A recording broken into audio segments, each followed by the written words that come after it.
Meniere's disease is a disorder of the inner ear. In order to understand what Meniere's disease is, you have to have some appreciation for and understanding of the anatomy of the temporal bone. So sound comes in through the ear canal and hits the eardrum.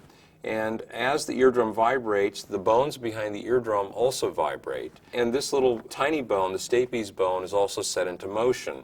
What I'm holding here is the inner ear. And the inner ear is composed of the cochlea, the part that takes the sound message and deciphers it and translates it into an electrical signal, and the semicircular canals, which basically detect motion of the head in those XYZ planes. As you can see, there are 3 of these. So what happens in Meniere's disease is that we find that there's excessive fluid, namely endolymph, within the inner ear. Now, the inner ear has 2 different kinds of fluids floating through there, endolymph and perilymph. And when endolymph becomes more voluminous, the membranes dilate, producing the symptoms of Meniere's disease.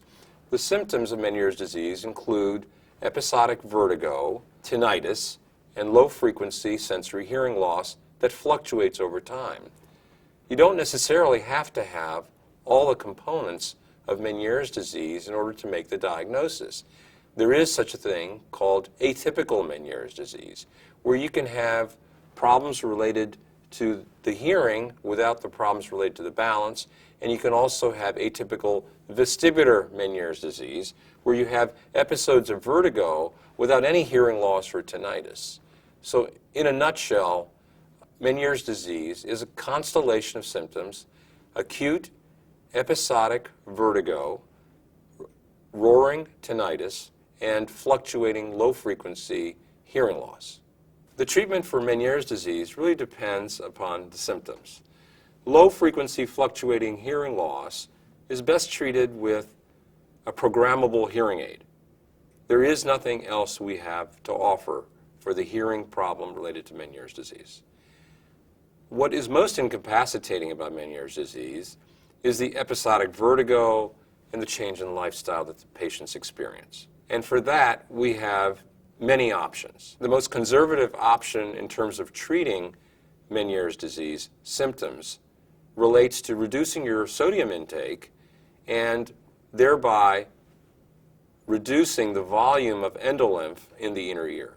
So we typically ask patients to reasonably reduce their sodium intake, as well as ask patients to reduce their caffeine intake, and oftentimes this has a beneficial effect in controlling the vertigo episodes. If the dietary restrictions have not helped, then we can resort to diuretics. And diuretics are nothing more than pills that you take to relatively dehydrate the body.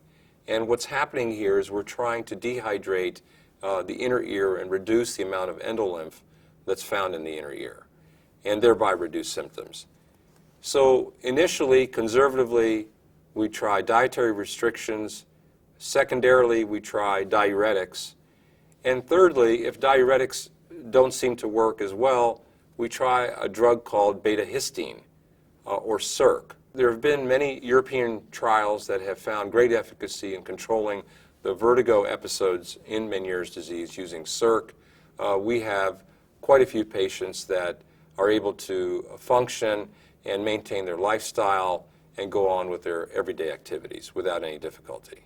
For patients who have more severe vertigo, there are other options. The other options include transtympanic gentamicin, which basically involves injection of a solution into the middle ear to induce a chemical labyrinthectomy of the inner ear.